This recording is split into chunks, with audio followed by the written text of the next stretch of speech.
ہاں جی، شاد والا جو حرف ہوتا ہے وہ پچھلے والے حرف کو اپنے ساتھ ملاتا ہے۔ یہاں پہ دو باتیں ہیں، اگر تو یہاں پہ ہم وقف کر دیں گے یا پھر ہم اس کے ساتھ ملائیں گے، ٹھیک ہے۔ اب اس میں ہماری مرضی بھی ہے، اگر ہم یہاں پہ وقف کر دیں گے تو پھر اب واؤ کو یہ ساتھ پچھلے والا حرف نہیں ملے گا۔ اگر ہم یہاں پہ وقف نہیں کرتے پھر ہم دال کو واؤ کے ساتھ ملائیں گے، کیونکہ جو شاد والا حرف ہوتا ہے وہ پچھلے والے حرف کو اپنے ساتھ ملاتا ہے۔ اب ہم نے کیا کرنا ہے، اگر تو ہم یہاں پہ وقف نہیں کرتے تو ہم نے دال کو واؤ کے ساتھ ملا دینا ہے، لیکن جب ہم وقف کریں گے تو پھر ہم اس حرف کو کیسے پڑھیں گے؟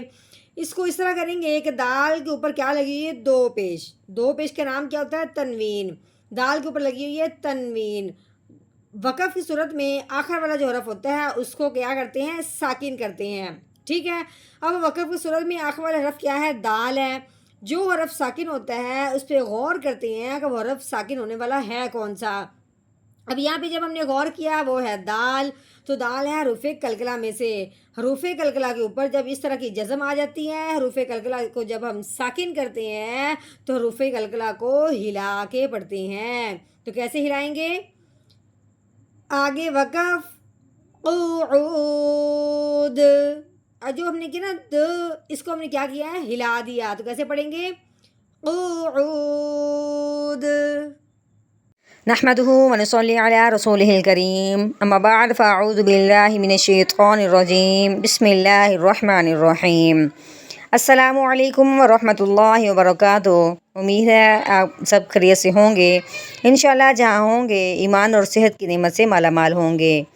ہاں جی، تو آغاز کرتے ہیں ہم اپنے آج کے سبق کا دعاؤں کے ساتھ۔ تو چلیے شروع کرتے ہیں۔ اللهم صل على سيدنا ومولانا محمد وعلى آل سيدنا ومولانا محمد وبارك وسلم۔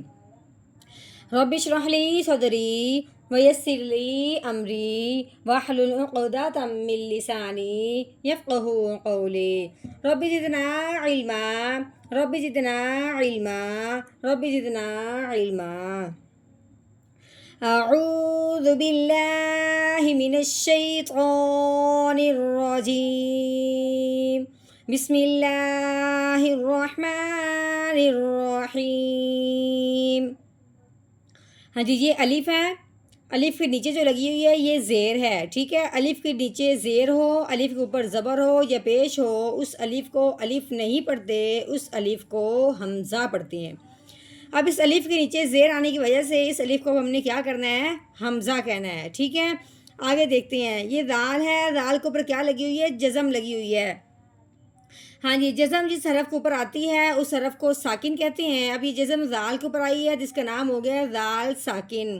ساکن حرف جو ہوتا ہے وہ پچھلے والے حرف کو اپنے ساتھ ملاتا ہے۔ اب ہم نے حمزہ کو دال کے ساتھ ملانا ہے، تو کیسے پڑھیں گے؟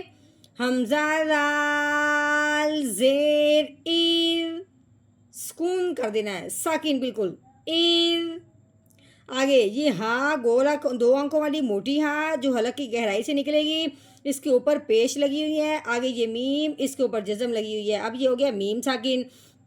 ساکن حرف ہوتا ہے وہ پچھلے والے کو اپنے ساتھ ملاتا ہے۔ اب ہم نے ہاں کو میم کے ساتھ ملانا ہے، تو کیسے پڑھیں گے؟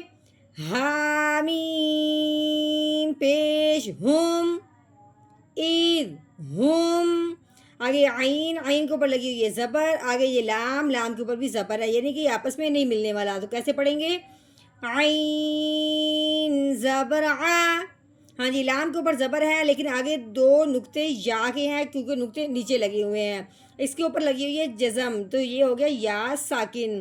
ابھی ہم نے کیا کہا تھا کہ ساکن حرف جو ہوتا ہے وہ پچھلے والے کو اپنے ساتھ ملاتا ہے، ٹھیک ہے۔ لیکن جب ہو نا یا ساکن، وہ ملانے کے ساتھ ساتھ اس کا ایک قاعدہ بھی جاری ہوتا ہے، یعنی کہ یا ساکن ہو اور اس سے پہلے حرف پہ زبر آ جائے تو وہ پہلے حرف اس کے ساتھ ملاتے ہوئے نرمی سے ادا کریں گے، نہ کھینچیں گے نہ جھٹکا لگائیں گے، تو کیسے پڑھیں گے؟ لام شا زبر لئی علی۔ ہاں جی، آگے یہ ہاں دو آنکھوں والی، اس کے اوپر زبر لگی ہوئی ہے، اس کے آگے آگے الف۔ الف سے پہلے حرف پہ جب زبر آ جائے تو اسے ایک الف کے برابر لمبا کرتے ہیں، تو کیسے پڑھیں گے؟ ہا الف زبر ہا، علیہ ہا، ٹھیک ہو گیا۔ جب بھی آپ کو الف نظر آئے اس سے پہلے زبر ہو تو ہم نے اس کو کیا کرنا ہے؟ ایک الف کے برابر لمبا کرنا ہے۔ ہاں جی، قوف، قوف کے اوپر کیا لگی ہوئی ہے؟ پیش لگی ہوئی ہے۔ آگے عین، عین کے اوپر بھی پیش لگی ہوئی ہے، یعنی کہ نہ کوئی جزم کوئی شادہ نہیں ہے، اس کو اس کے ساتھ نہیں ملائیں گے۔ تو کیسے پڑھیں گے؟ قوف پیش قو، ٹھیک ہے، قو، اس طرح کر کے۔ آگے عین، عین کے اوپر لگی ہوئی ہے پیش، آگے یہ واؤ، واؤ کے اوپر آگے جزم، ٹھیک ہے۔ جزم والا حرف جو ہوتا ہے وہ ساکن ہوتا ہے، پچھلے والے کو اپنے ساتھ ملاتا ہے۔ ایک اور بات، جس طرح ہم نے کہا تھا کہ یا ساکن ہو اس پہ قاعدہ جاری ہوتا ہے، اسی طرح جب واؤ ساکن ہوتا ہے اس کو پڑھنے سے پہلے بھی قاعدہ دماغ میں لانا ضروری ہے کہ اس پہ کون سا قاعدہ جاری ہوتا ہے۔ کہ یہاں پہ ہوگا مد والا قاعدہ جاری، یعنی کہ واؤ ساکن ہو اس سے پہلے حرف پہ پیش آ جائے تو اس پہلے حرف کو واؤ ساکن کے ساتھ ملاتے ہوئے ایک الف کے برابر لمبا کریں گے۔ تو کیسے پڑھیں گے؟ عین واؤ پیش عو، ٹھیک ہو گیا۔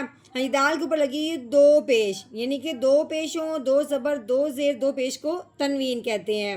یہ ہوگی دال کے اوپر لگی تنوین۔ اب ہم نے یہاں پہ وقف کرنا ہے، اگر تو ہم یہاں پہ وقف نہیں کرتے تو ہم واؤ کے اوپر جو شد لگی ہوئی ہے اس دال کو اس شد کے ساتھ ملائیں گے، کیونکہ شد والا جو بھی حرف ہوتا ہے وہ پچھلے والے کو اپنے ساتھ ملاتا ہے، ٹھیک ہو گیا۔ اب ہم نے دال کو واؤ کے ساتھ نہیں ملانا، ہم نے یہاں پہ وقف کرنا ہے، تو پھر ہم نے کیا کرنا ہے؟ تو ہم یہاں سے پڑھیں گے دال دو پیش دن قعودن۔ ہاں جی، یہاں پہ ہم نے کرنا ہے وقف، تو وقف صورت میں آخر والا جو حرف ہوتا ہے اس کو ساکن کر دیتے ہیں، ٹھیک ہے۔ اگر تو وہ پہلے سے ساکن ہو وہ تو ساکن ہوگا، لیکن اگر اس طرح کوئی بھی ہو لیکن ساکن نہ ہو تو پھر ہم نے اس کو وقف کی وجہ سے ساکن کرنا ہے۔ تو ساکن حرف جب کرتے ہیں تو اس پہ غور بھی کرتے ہیں کہ یہ ہے کون سا۔ یہاں جب ہم نے کیا ہے غور تو وہ ہے دال، تو دال کن حرفوں میں سے ہے؟ حروف قلقلہ میں سے۔ حروف قلقلہ کے اوپر جب جزم آ جاتی ہے اس طرح کی، حروف قلقلہ جب وقف کی صورت میں ساکن ہوتا ہے تو اس کو ہلا کے پڑھتے ہیں۔ تو کیسے پڑھیں گے؟ آگے وقف قعود، قعود، اس طرح کر کے۔ اب ہم نے کیا کیا ہے؟ مکمل آیت کا توڑ کر لیا، اب ہم نے کرنا ہے مکمل آیت کا جوڑ، وہ بھی روانگی کے ساتھ پڑھیں گے۔ تو کیسے پڑھیں گے؟ چلیے شروع کرتے ہیں۔ اعوذ باللہ من الشیطان الرجیم، سورۃ البروج مکیہ، بسم اللہ الرحمن الرحیم، اذ ہم علیہا قعود،